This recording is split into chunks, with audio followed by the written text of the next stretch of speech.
요한복음 특강 107번째 시간입니다. 오늘은 요한복음 21장 3절에서 9절까지 말씀드리도록 하겠습니다.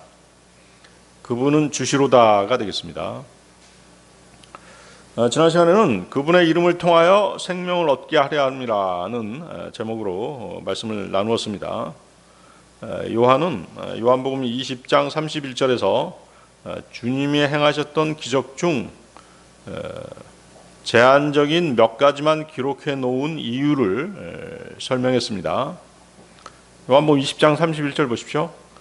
그러나 이것들이 기록된 것은 너희로 하여금 예수님께서 그리스도시며 하나님의 아들이심을 믿게 하려 하며 너희가 믿음으로써 그분의 이름을 통하여 생명을 얻게 하려 함이라. 첫 번째가 예수님이 그리스도시라는 것이죠. 곧 구약의 예언자들이 가르쳤던 메시아, 다시 말해 기름 부음을 받은 분이시라는 사실을 증언하기 위해 기록했다라고 그렇게 설명하고 있습니다. 두 번째는 예수님이 하나님의 아들이심을 믿게 하려는 것이다 하는 것이죠. 주 예수님이 육신을 입고 오신 하나님이시고 그분이 하나님으로서의 영광이 보다 구체적으로 나타나 있다는 사실을 우리가 믿을 수 있도록 기록한 것입니다. 세 번째는 믿음으로써 그분의 이름을 통해서 생명을 얻게 하는 것이다. 생명을 얻는 믿음은 다름 아니라 하나님께서 생명을 주신 자기 아들에 관해 기록된 계시를 믿는 것이라는 것이죠. 그렇죠? 여러분들이 이제 그 말씀을 듣고 또 그 기록된 말씀을 듣고 그 기록된 말씀을 통해서 어때요? 믿음이 생기는 것이잖아요. 그렇죠? 다른 것으로는 믿음이 생기는 게 아니에요. 말씀을 통해서 믿음이 생기는 것이죠. 여러분들이 그 이제 믿음을 받아들이면 되는 것이죠. 그래서 이 세 가지에 초점을 맞추어서 요한은 복음서를 기록한 것입니다. 부활하신 주님께서 행하셨던 많은 표적 가운데서 일부만 기록한 것은 이것만으로도 예수 그리스도께서 하나님의 아들이심과 또 그분을 믿음으로써 구원받게 된다는 진리를 사람들에게 알리는데 부족함이 없었기 때문인 것입니다. 다시 보십시오. 거기 예수님께서 그리스도시며 하나님의 아들이심을 믿게 하려 하며 너희가 믿음으로써 그분의 이름을 통하여 생명을 얻게 하려 함이라. 사람들은 예수 그리스도께서 하나님의 아들이심을 믿어야 되는 것입니다. 이 사실을 믿음으로써 우리는 예수 그리스도의 이름을 통해 영원한 생명을 얻을 수 있는 것입니다.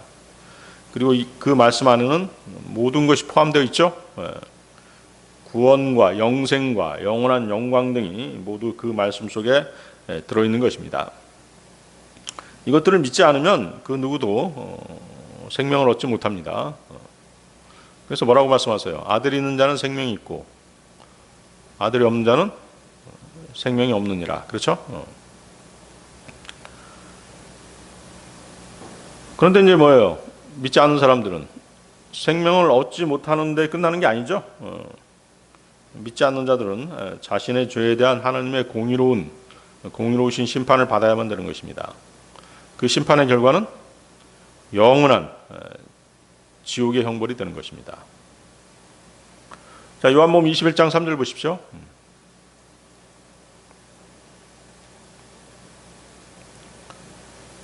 시몬 베드로가 그들에게 말하기를 나는 물고기 잡으러 가노라 하니라. 그들이 그에게 말하기를 우리도 너와 함께 가노라 하니라. 그들이 밖으로 가서 즉시 선박 안으로 들어갔으니 그날 밤 그들이 아무것도 잡지 못하였더라. 3년 전이었죠. 그때 이 자리에서 그들은 주 예수 그리스도를 만나 배웠습니다. 그때 주님께서는 분명히 그들 베드로와 안드레에게 나를 따라오라. 내가 너희로 사람들을 낚는 어부가 되게 하겠다라고 이렇게 약속하셨죠. 그런데 지금 어때요? 그들은 사람을 낚는 어부가 아니라 고기를 낚으러 가겠다라고 지금 이렇게 얘기하고 있는 거죠. 고기를 낚는 어부로 되돌아가서 배를 타고 지금 갈릴리 바다로 나가려고 하는 것입니다. 베드로가 나는 물고기 잡으러 가노라라고 말한 것은 단순히 어떤 그 생계를 위해서 물고기 잡으러 간다라는 그런 말이 아니었습니다. 주님이 그들 곁에 없는 상태에서의 상실감이죠. 그 상실감이 그들을 가장 익숙한 과거의 삶으로 돌아가게 하는 자연스러운 그런 반응이었다라고 우리는 이해할 수 있는 것입니다. 사람들은 어때요? 큰 실패나든가 어떤 혼란을 경험하게 되면 하나님께 받은 사명보다는 자신이 익숙하게 통제할 수 있는 그런 환경으로 돌아가려는 그런 경향이 있는 것이죠. 두려움과 불확실성은 이전의 안전한 삶을 선택하게 만들기 때문인 것입니다. 특히 베드로는 예수님을 3번 부인한 그런 죄책감이 있죠. 또한 부활하신 주님을 아직 온전히 이해하지 못한 그런 혼란 때문에 자신의 사명을 확신하지 못하고 있었던 것이죠. 그 결과 이전 직업인 어부의 삶으로 돌아가고자 했던 것입니다. 그렇죠? 자, 한편 그때 보세요. 지금 어떤 때예요? 그날 밤이라고 얘기하죠. 그날 밤. 그때가 밤이었다는 사실은 그들이 빛의 자녀로서의 사명을 잊고 있음을 암시해주고 있는 것입니다. 데살로니가전서 5장 5절 말씀인데요. 너희 모두는 빛의 자녀들이요 낯의 자녀들이라. 우리는 밤에 속하지 아니하고 어둠에 속하지도 아니하니라. 그렇죠? 주님은 그날 그 밤 동안 어때요? 나타나지 않으셨죠? 그들은 자기들끼리 남겨져 있었던 것입니다. 더군다나 그들은 바다에 나가서 거기 보세요. 아무것도 잡지 못했다라고 그렇게 기록되어 있습니다. 이 사실은 주의 종들이 주님의 보내심을 받지 않고서 나갔을 때, 또 그들이 주님의 세우심을 받았음에도 주님이 원하시는 일들이 아닌 엉뚱한 일을 했을 때 어떤 결과가 나오게 된다? 주님의 축복을 기대할 수 없다는 것이죠. 그렇죠? 물고기를 한 마리도 잡지 못했다는 것이 바로 그 사실을 증명하는 것입니다. 이 제자들, 주님께서 사랑하신 이 제자들은 주님께서 죽으시기 직전에 하신 말씀의 의미를 깨달아야 했던 것이죠. 주님께서 어떤 말씀하셨어요? 요한복음 15장 5절인데요. 이는 너희가 나 없이는 아무것도 할 수 없기 때문이라. 그렇죠? 여러분들이 거리에 나가서 설교하고 구령하러 나갈 때 누구를 의지하는 것이에요? 주님을 의지하고 나가야 되는 것이죠. 나 자신의 능력을 의지하고 나가서는 물고기 한 마리 건질 수가 없는 것이에요. 자신이 영광받고 자신의 능력으로 뭘 해보겠다라고 그렇게 나가게 되면 결과는 비참해지는 것이죠. 아무것도 할 수 없는 것입니다. 베드로가 나는 물고기 잡으러 가노라 말한 후에 저들은 먼저 하나님의 인도하심을 구한다든가, 또 베드로가 그런 말을 한 것에 대해서 깊이 생각해 보지 않았어요. 우리도 같이 따라가겠다 하면서 즉시 배에 올라탄 것이죠. 그것은 뭐예요? 그 모인 무리가, 제자들이 자신들의 뜻대로 행동했던 것이죠. 주님의 뜻이 아닌 자신들의 뜻대로 행동했기 때문에 아무런 소득도 얻지 못하고 있는 것이죠. 그들은 그 3년 전 예수 그리스도를 처음 만났던 그날처럼 밤새도록 그물을 내렸지만 한 마리도 잡지 못한 채 아침을 다시 맞이하고 만 것입니다. 근데 3년 전에는 어땠어요? 그러면서 주님을 만나 뵙고 그때는 어땠어요?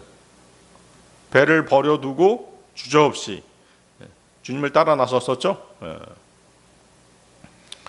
그때 그 사실을 이제 지금 다시 머릿속에 떠올릴 만도 하지만 제자들에게는 그런 기미는 보이지 않았습니다. 요한복음 21장 4절 보십시오. 요한복음 21장 4절. 그러나 이제 아침이 되자 예수님께서 물가에 서 계셨더라. 그러나 제자들은 그분이 예수님이신 것을 몰랐더라. 예. 밤새도록 이제 물고기를 낚았는데 한 마리도 낚지 못했습니다. 예. 근데 이제 아침이 된 것이죠. 아침이 되자 주 예수 그리스도께서 그들에게 나타나신 것입니다. 어두운 밤이 지나고 아침이 밝아오는 때, 그때 주님이 나타나셨다는 것은 여러 영적 의미를 담고 있겠죠? 담고 있는 것입니다.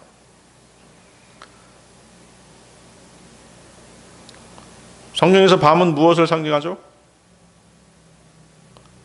밤은 이제 지금 교회 시대, 또 나중에 이제 닥쳐올 환란 시대를 상징하죠. 해가 떠오르는 것은 메시아 왕국이 가까워졌다는 것이죠. 그리고 의의 태양, 예수 그리스도는 의의 태양으로 비유가 되죠. 그렇습니다. 말라키 4장 2절인데요. 나의 이름을 두려워하는 너희에게 의의 태양이 그의 날개들 안에 치유를 가지고 떠오르리라. 바로 재림 때입니다. 계시록 22장 16절. 나는 다윗의 뿌리이자 후예요 빛나는 새벽별이라. 새벽별, 모닝스타라고 하죠.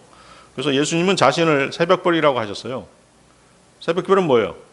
밤이 끝나고 곧 해가 떠오를 것을 알리는 별인 것이죠. 바로 재림을 상징하는 별인 것입니다.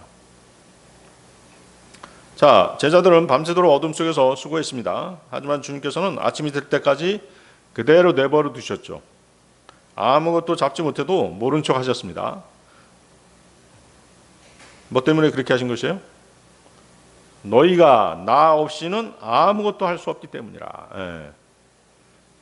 이 말씀을 제자들에게 다시 한번 일깨워 주고자 하신 것입니다.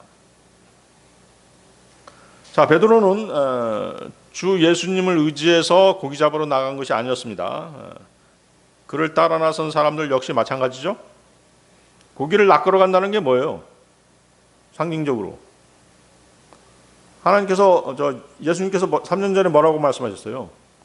너희로 하여금 사람을 낚는 어부가 되게 하겠다, 이렇게 말씀하신 것이잖아요. 그래서 그 사람을 낚으러 가려면 주 예수님을 의지해서 나가야 되는 것이죠. 그런데 그들은 그러지 못했죠.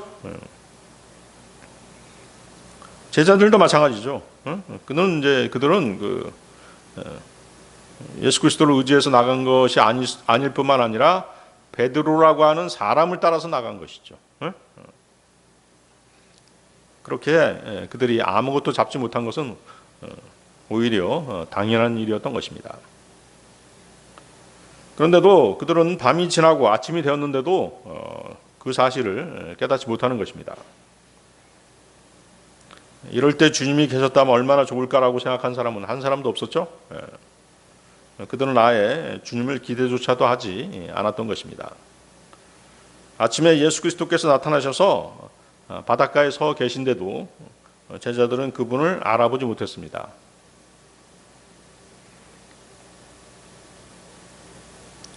바로 뭐예요? 이스라엘이 예수님을 알아보지 못한 것과 똑같은 것이죠. 우리 그 요한복음 20장 14절 보면 그 막달라 마리아도 부활하신 예수님을 알아보지 못했죠. 그녀는 이제 너무 슬픔에 잠겨 있었기 때문에, 또 주님의 주님께서 그 잔인한 죽음으로 죽으셨기 때문에 그 충격에서 벗어나지 못하고 있었어요. 그렇기 때문에 주님을 알아보지 못했죠.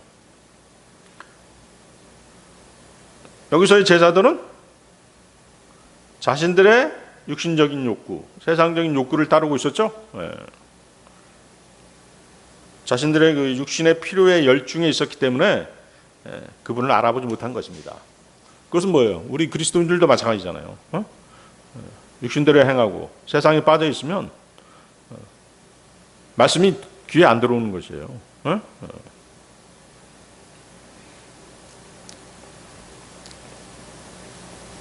그래서 사람은 어떤 큰 충격, 슬픔, 죄책감, 실패를 경험하게 되면 눈앞의 현실을 있는 그대로 보지 못하는 것입니다.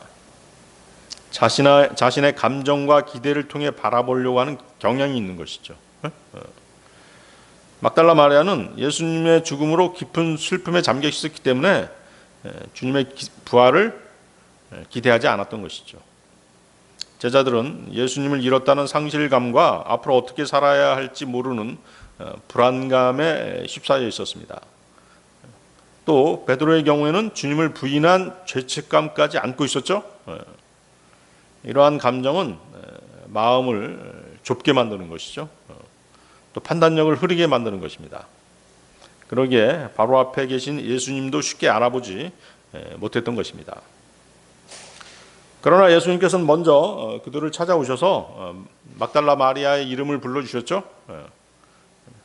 또 바로 이제 뒤에 나오겠습니다마는 제자들에게는 기적적인 고기잡이를 통해서 자신을 드러내셨던 것입니다. 그래서 인간은 감정과 실패 때문에 하나님의 임재를 알아보지 못할 때가 있습니다. 하지만 주님은 우리의 연약함을 아시고 각 사람에게 맞는 방법으로 자신을 나타내셔서 믿음을 회복시켜 주시는 것입니다. 자, 요한복음 21장 5절 보십시오. 요한복음 21장 5절. 그때 예수님께서 그들에게 말씀하시기를 자녀들아 너희에게 어떤 음식이 있느냐 하시니라. 그들이 그분께 없나이다 라고 대답하였더라. 자, 주님은 저들에게 고기가 없다는 것을 잘 알고 계셨습니다. 그렇다면 주님의 이 물음의 의도가 무엇이겠습니까? 주님은 그 제자들의 부족함을 모르셔서 물으신 게 아니죠. 우리가 우리의 부족함을 인정할 때 하나님의 풍성한 채우심이 얼마나 큰 은혜인지를 깨닫게 하기 위해서 물으시는 것이에요. 따라서 그분이 능력을 주시기 이전에 우리는 우리의 부족함을 인정해야 되는 것이죠. 주님께서 도와주지 않으면 난 아무것도 할 수 없습니다. 성령님께서 역사해 주십시오. 그렇게 기도해야 되는 것이죠.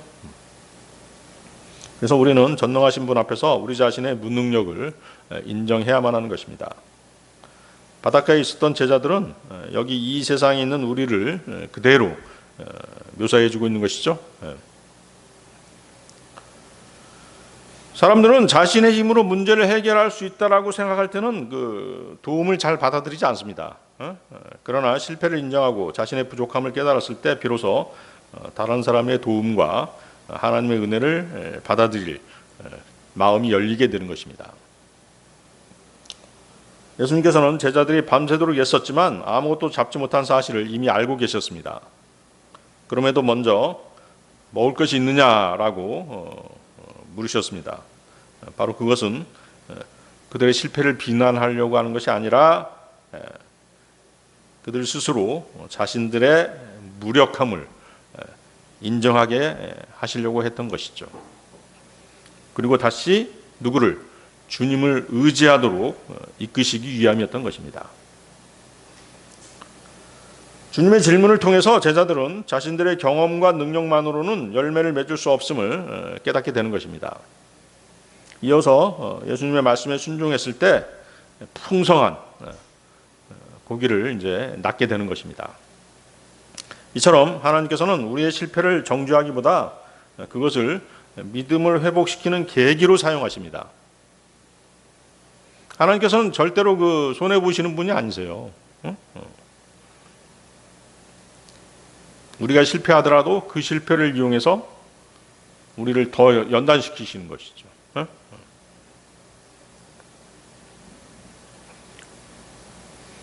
그리고 주님께서는 우리의 부족함과 우리가 필요를 이러이러한 것들이 필요합니다. 주님의 능력이 아니면 이룰 수 없습니다라고 그렇게 인정했을 때 그때 은혜를 베푸시는 것입니다.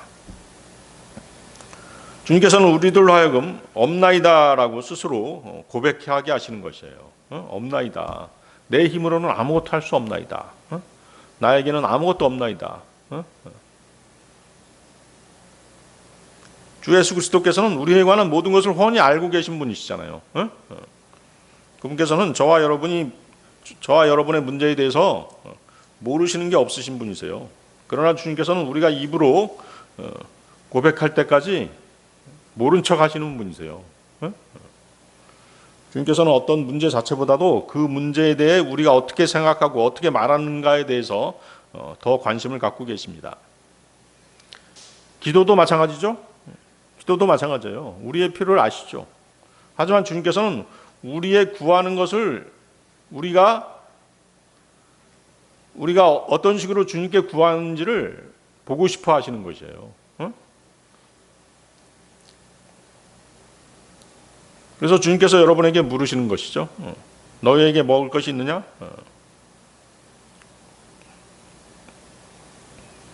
그래서 여러분이 참으로 하나님의 자녀라면 주님께서는 끊임없이 여러분들에게 물으신다는 것이에요. 어떻게 물으실까요? 너는 나를 사랑하느냐? 너는 죄를 짓지 않았느냐? 너는 지금 죄를 짓고 있지 않느냐? 너는 죄를 자백했느냐?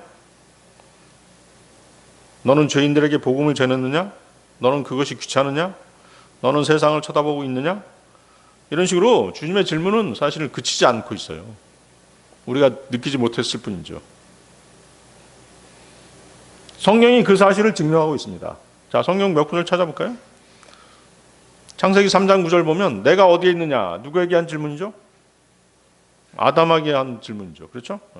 하나님께서는 아담이 어디 있는지 모르셔서 물으신 게 아니에요. 죄를 지은 아담이 자신의 죄를 자백하고 하나님 앞으로 다시 나오도록 그렇게 초청하신 질문인 것이죠. 창세기 4장 9절 보면 내 형제 아벨이 어디 있느냐? 카인에게 하신 질문이죠. 카인의 죄를 드러내서 회개하도록 하기 위해서 한 질문이신 것이죠. 열왕기상 19장을 보면 엘리야야 너는 여기서 무엇을 하느냐? 열왕기상 19장을 보면 두 번씩이나 같은 질문을 하세요. 그 이유가 무엇이겠어요? 두려움에 빠진 엘리야의 마음을 평안으로 이끄시기 위해서 이 질문을 하시는 것이죠.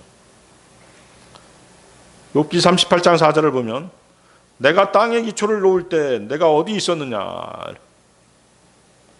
욥의 시선을 자신의 고난에서 어디로? 위대하신 하나님의 지혜와 주권으로 돌리시는 그런 질문인 것이죠.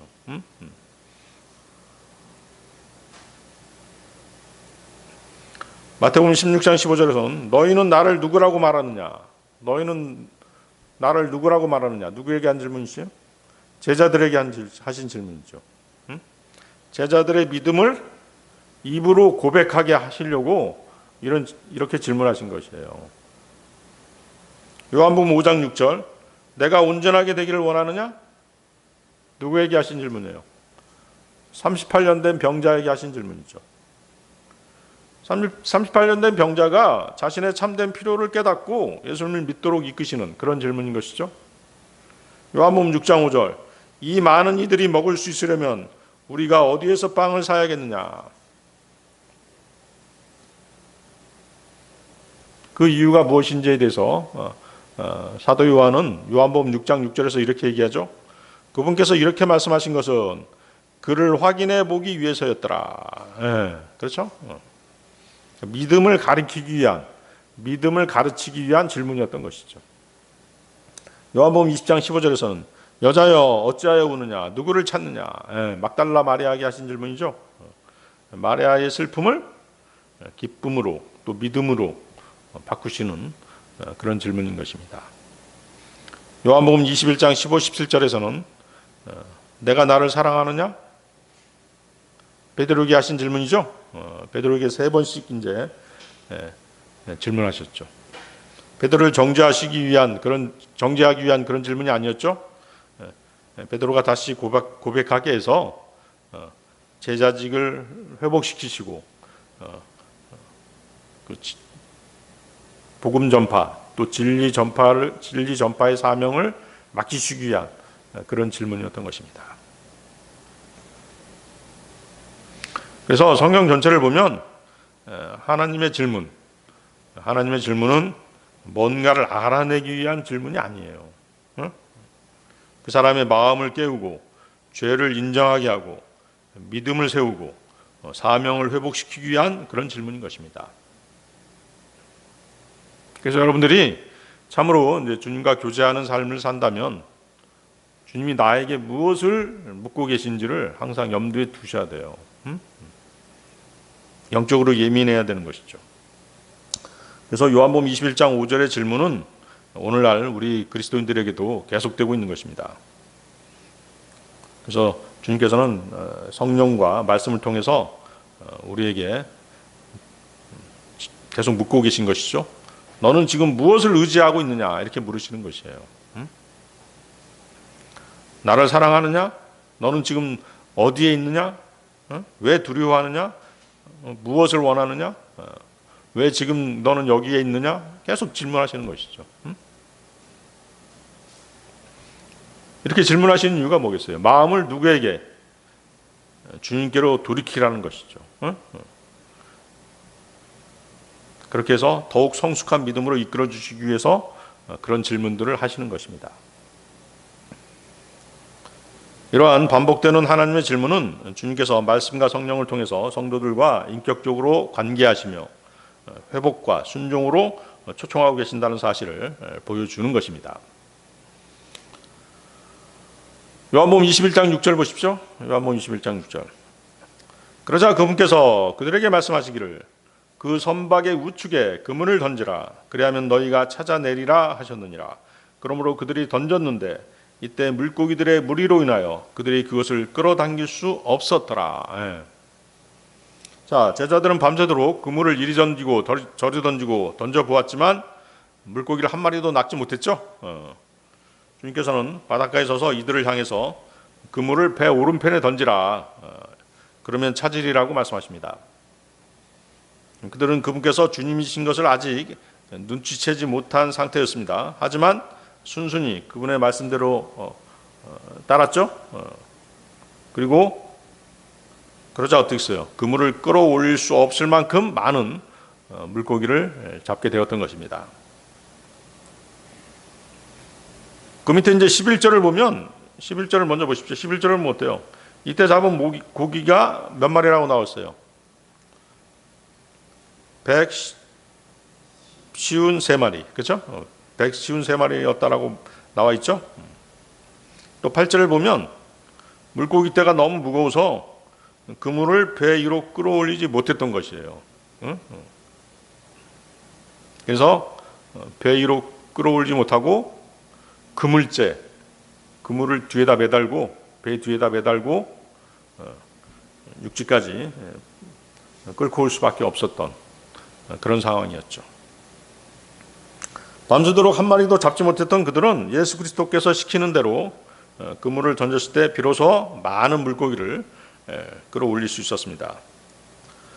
배 오른편에 물고기 떼가 이제 몰려 있었던 것을 주님이 아셨는지도 모르고, 아니면 이제 배 오른편에 이제 그물을 던지는 순간 그 많은 물고기 떼들이 걸려들도록 주님께서 능력을 행사했는지는 알 수 없습니다. 분명한 것은 주 예수 그리스도께서 사람의 손길이건 마음이건 바다건 물건이건 그 무엇이든지 자유자재로 다스리시고 움직이실 수 있으신 분이시라는 것이죠. 전지전능하신 분이시죠. 또한 이 사실은 우리에게 주님의 말씀이 얼마나 능력이 있으신지를 증명해 주고 있습니다. 주님은 제자들로 하여금 그분의 음성에 순종하게끔 하신 것이죠. 말씀을 듣게 하신 것이죠.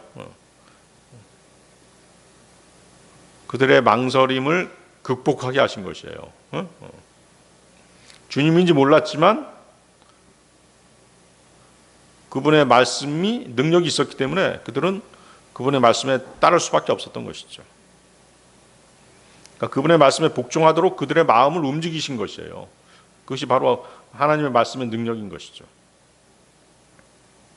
그래서 제자들은 참으로 그 하늘과 땅에 있는 모든 권세가 그분의 것이었음을 이제 확인할 수 있었던 그런 장면입니다. 여러분들 그 시편 19편 11편 한번 보세요.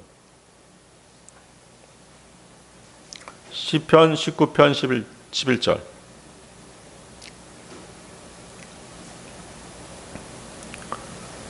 더욱이 당신의 종이 그것들에 의하여 경고를 받나이다. 또한 그것들을 지킴으로써 위대한 보상이 있나이다.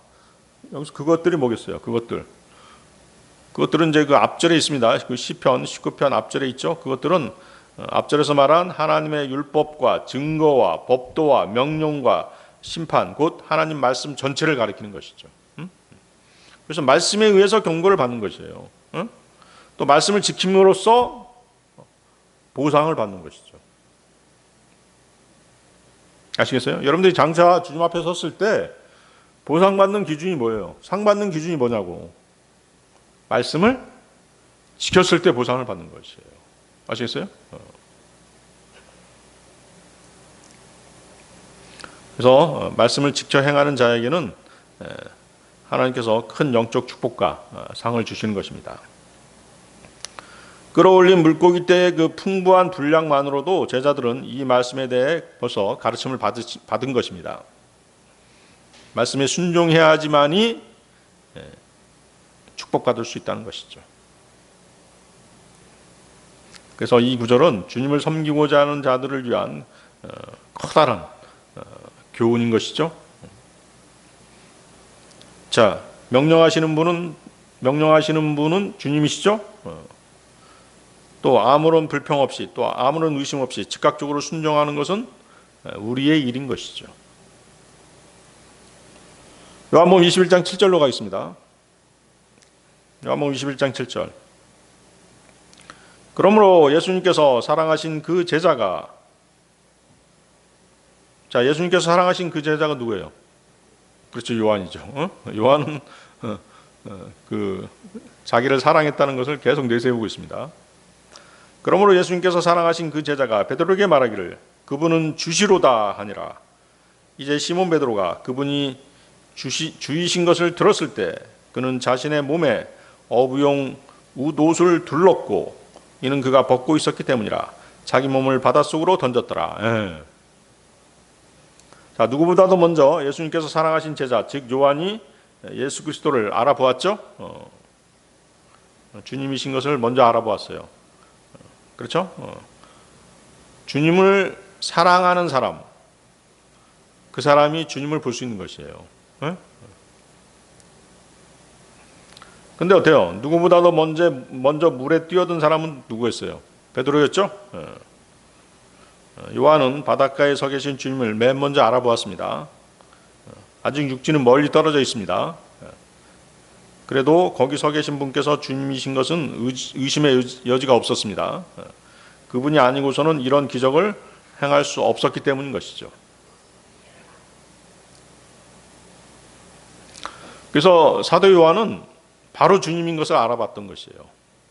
주님을 그만큼 사랑했기 때문에 주님이 아니시면 이런 일을 행할 수 없다는 것을 알았던 것이죠.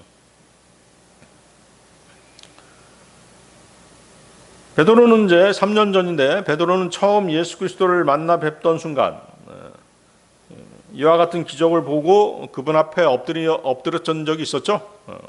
그리고 뭐라고 했어요? 그때도 마찬가지로 그 고기를 못 잡았었는데 주님께서 지시하신 방향의 건물을 내리자 엄청나게 많은 물고기를 잡았잖아요.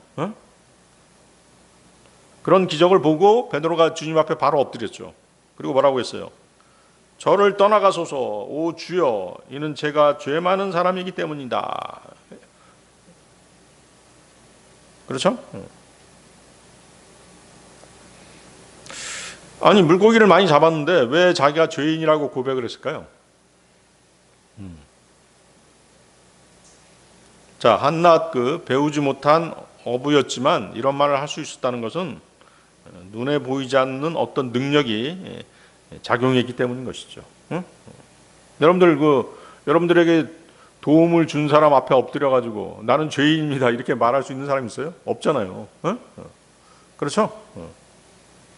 뭐 감사합니다 이런 얘기를 할 수 있겠지만 나는 죄인입니다 이렇게 말할 수 있는 사람은 없는 것이죠.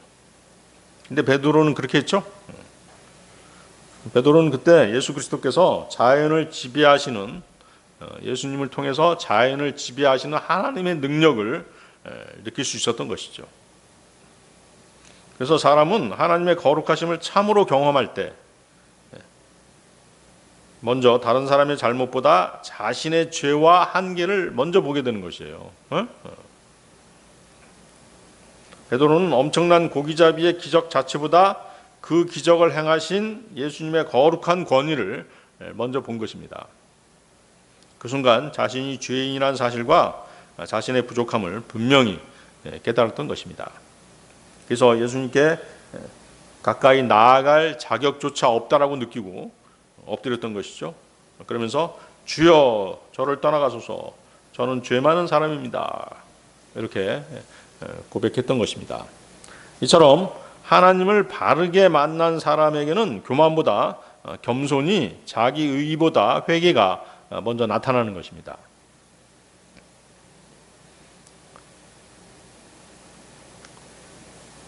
그러자 예수님께서 뭐라고 말씀하셨어요? 베드로에게 두려워하지 말라. 이제부터는 내가 사람을 낚는 어부가 되리라. 이렇게 말씀하시죠? 바로 그 사명을 주신 것이에요. 너는 앞으로 이제 사람을 낚는 어부가 될 것이다. 하나님께서는 죄를 깨닫는 사람을 은혜로 용납하시는 분이신 것이죠. 그리고 새로운 삶으로 이끄시고 그분의 사역으로 이끄시는 것이죠. 그래서 여러분들이 이제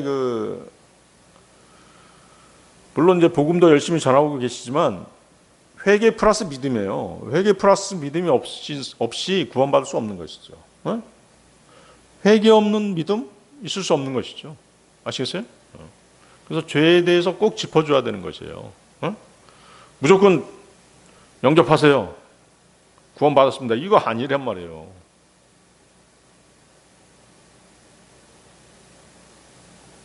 그것은 진짜 값싼 믿음인 것이죠.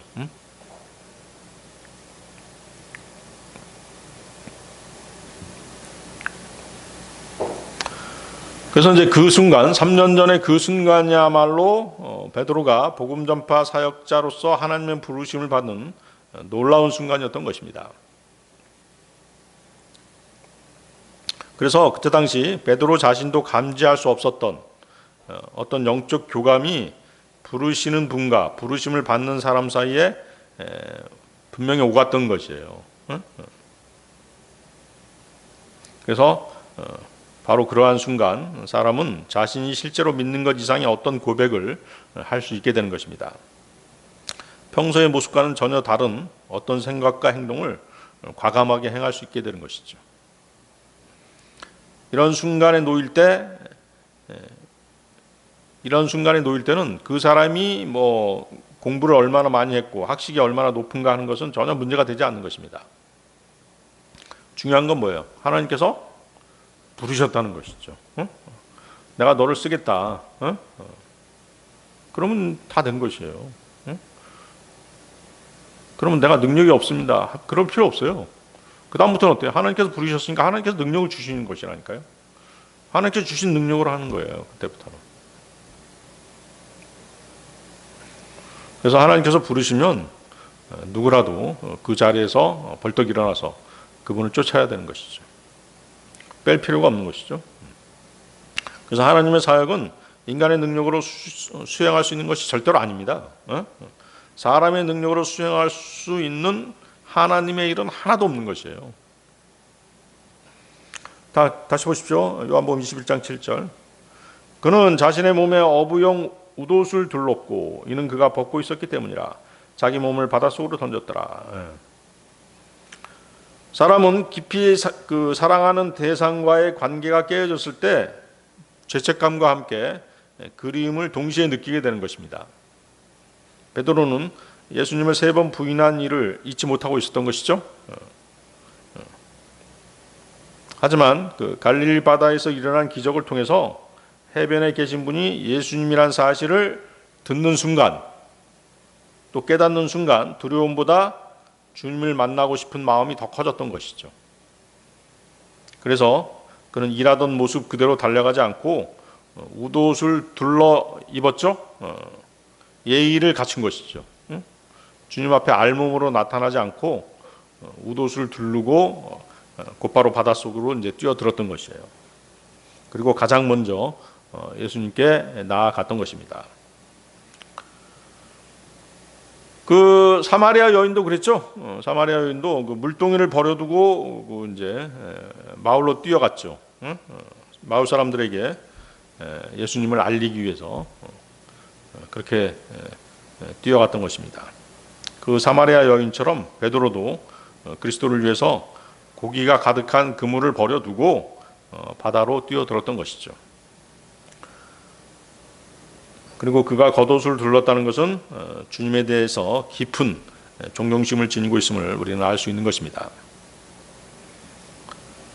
베드로는 얼마나 놀랐던지 배도 버려버리고 그물도 버려버리고 물로 뛰어들어서 헤엄을 쳐서라도 얼른 주님께 가까이 다가가려고 시도했던 것입니다. 과거 베드로는 비슷한 일이 있었죠. 막 풍랑이 몰아치던 그런 날이 있었잖아요. 그런 때 어때요? 바다 위를 걸어오시는 주님을 보자 뭐라고 얘기했어요? 주님이 어찌나 반가웠던지 주님께서 그 배까지 걸어오시는 것을 기다리지 못했죠. 그리고 뭐라고 얘기해요? 주여 만일 당신이시라면 물 위로 당신께 오라고 저에게 분부하소서. 이렇게 이제 주님께 부탁을 했죠. 그래서 주님께서 허락하셨죠. 근데 어때요? 베드로는 물 위를 걸어가다가 곧바로 빠져버렸죠. 그렇습니다.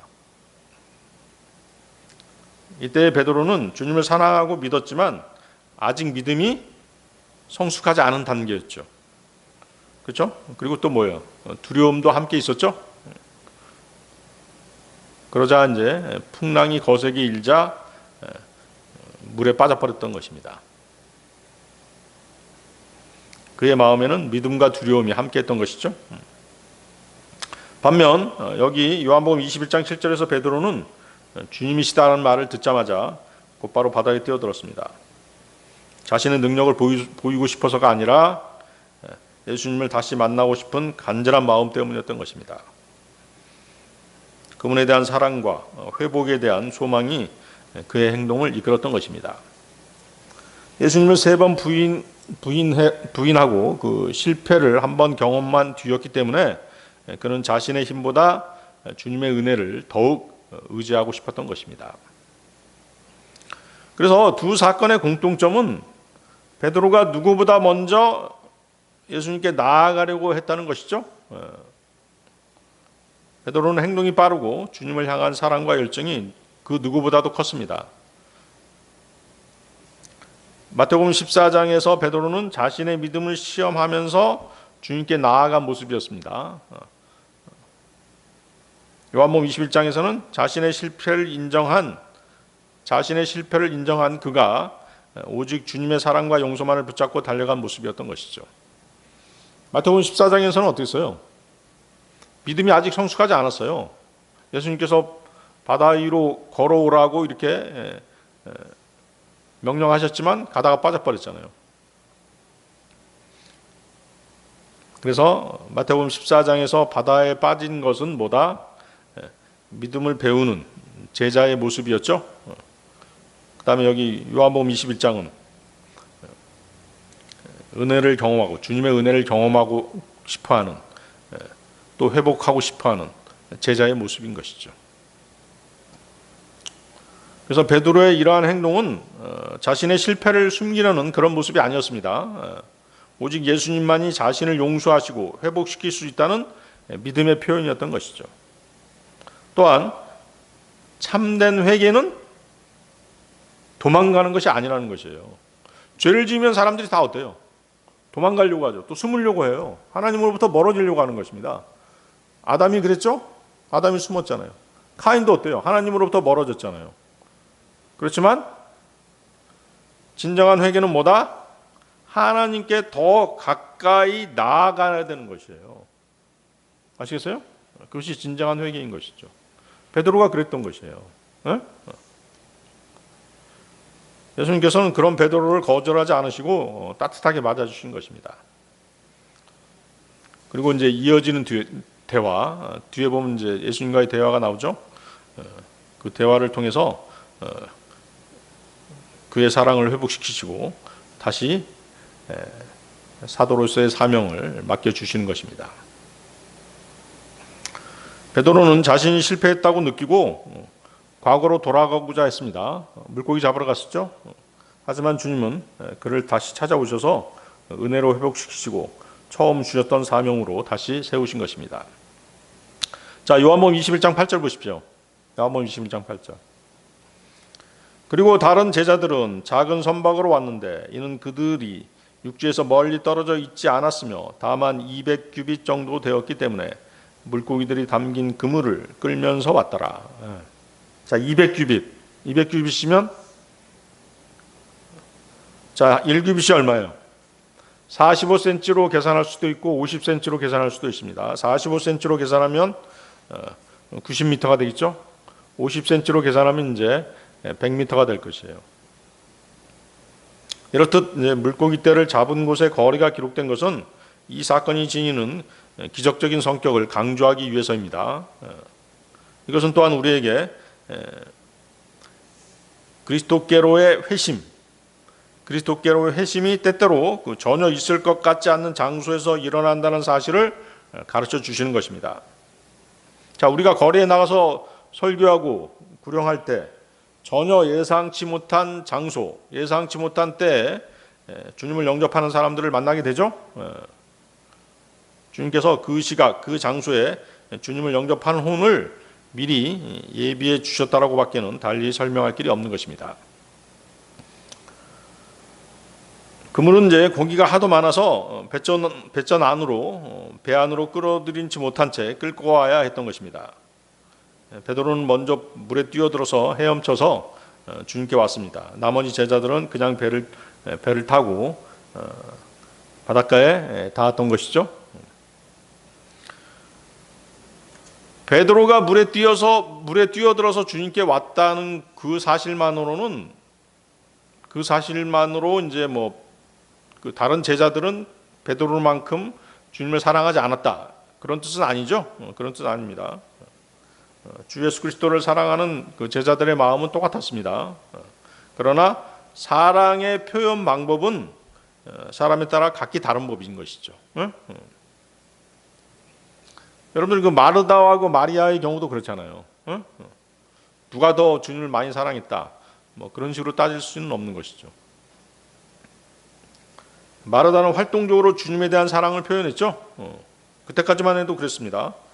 또 마리아는 깊고 조용하게 그 사랑을 표현했던 것이죠. 베드로를 보세요. 베드로는 어때요? 주님을 보자마자 어찌나 반가웠던지 잡은 고기고 뭐고 다 팽개치고 먼저 바다로 뛰어들었죠. 하지만 어때요? 다른 제자들은 잡은 물고기와 그물도 함께 챙겨야 했죠. 그것들은 뭐예요? 그것들은 주님께서 명령하신 대로 그물을 내려서 기적적으로 잡은 물고기들이었기 때문에 그것 또한 어때요? 필요한 일이었던 것이죠. 자, 요한복음 21장 9절로 가겠습니다. 요한복음 21장 9절. 그때 그들이 육지에 도달하자마자 그들은 거기서 숯불과 그 위에 놓인 물고기와 빵을 보았더라. 밤새도록 물고기를 잡느라 제자들은 피곤하고 시장할 수밖에 없었을 것입니다. 주님은 바닷가에서 그들을 기다리시는 동안 어느새 숯불을 피워놓고 생선을 굽고 빵도 마련해 두셨던 것이죠. 부활하신 주 예수 그리스도 하나님의 아들이신 그분께서 죄인들인 인간을 위해서 그렇게 장만해 두신 것이에요. 자, 밤새 고기 한 마리 잡지 못했다라고 하는 것은 바로 뭐예요? 이스라엘의 영적 빈곤 상태를 나타내는 것이죠. 또 세상의 영적 어둠을 상징하는 것이에요. 아침이 되었다는 것은, 아까 아침에 대해서 말씀드렸는데, 아침이 되었다는 것은 환란이 끝났다는 것이죠.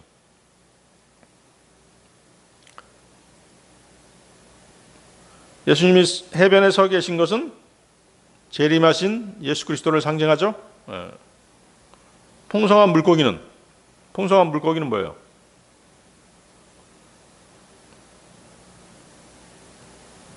구령의 열매죠. 또 천년왕국의 축복이죠.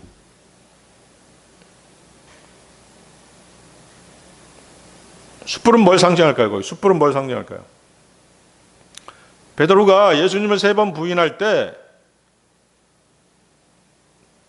대제사장의 그 종들하고 숯불 곁에 서서 불을 쬐고 있었죠.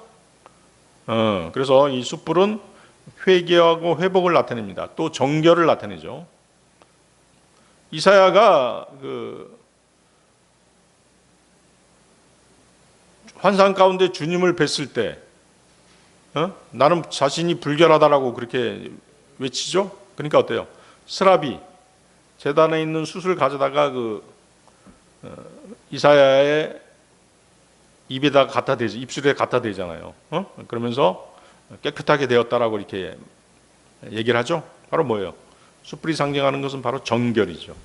회복, 정결, 회개를 나타내는 것이 바로 숯불입니다. 빵은 뭐죠? 빵은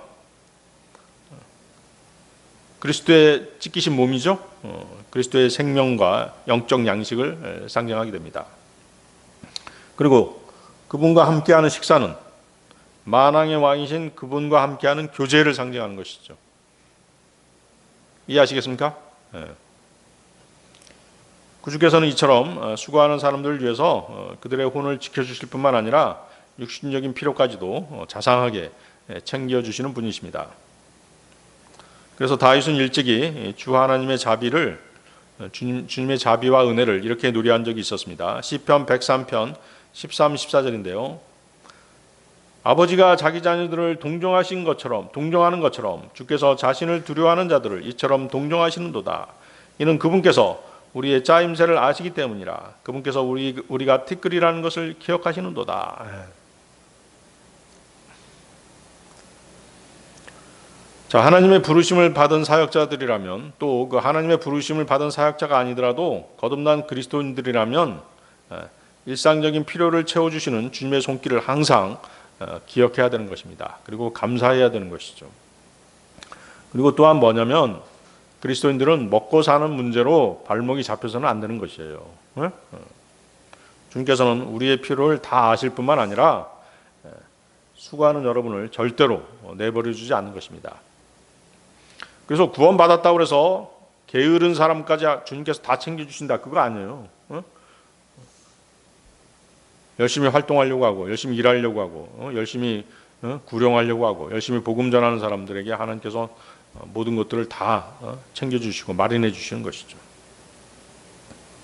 숯불을 피우고 생선을 구우시고 빵을 마련해 주신 주님께서는 이런 일련의 일들을 기적적인 방법으로 준비해 놓으신 것입니다. 그분께서는 그 작은 생선 2마리와 보리빵 5덩어리로 해서 5,000명을 먹이신 적도 있었죠. 또 남은 것이 몇 강기류였어요. 12강기가 남았다라고 말씀하시죠. 그런 능력을 가지고 계신 분이 바로 주님이세요. 그러나 예수 그리스도께서 십자가에 처형되시기 전 지상 사역을 수행하고 계신 동안에는 제자들과 자신을 위해서 한 번도 이런 그 기적적인 방법으로 일상적인 필요를 해결하신 적은 없으십니다. 한 번 있으셨죠. 그 세금 내야 된다고 하니까 그 바다에 낚시를 던져 첫 번째로 올라오는 물고기 입에서 동전을 꺼내서 세금을 내도록 하신 적은 있었죠. 하지만 일상적인 그 식료품들, 일상적인 식량은 보통 사람들과 마찬가지로 돈을 주고 시장에서 사다가 제자들과 함께 잡수셨음을 복음서들 군데군데에서 우리는 엿볼 수 있는 것입니다. 예수님은 공생애 동안에는 제자들에게 하나님의 일반적인 섭리 안에서 성실하게 살아갈 수 있도록 그렇게 하셨던 것이죠. 필요한 것은 정상적인 방법으로 얻도록 가르치셨던 것이에요. 왜? 땀을 흘려야 먹고 살 수 있다라고 주님께서 말씀하셨잖아요. 열심히 일해야지 노동의 대가로 먹고 살아야 된다라고 주님께서는 약속하신 것이에요.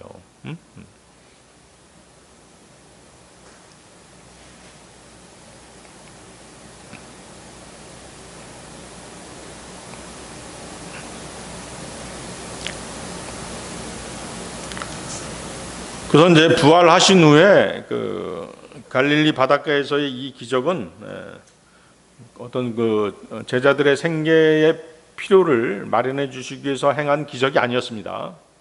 어떤 이유에서 행한 기적이었어요? 십자가 이후 낙심한 제자들에게 나는 지금도 살아있다.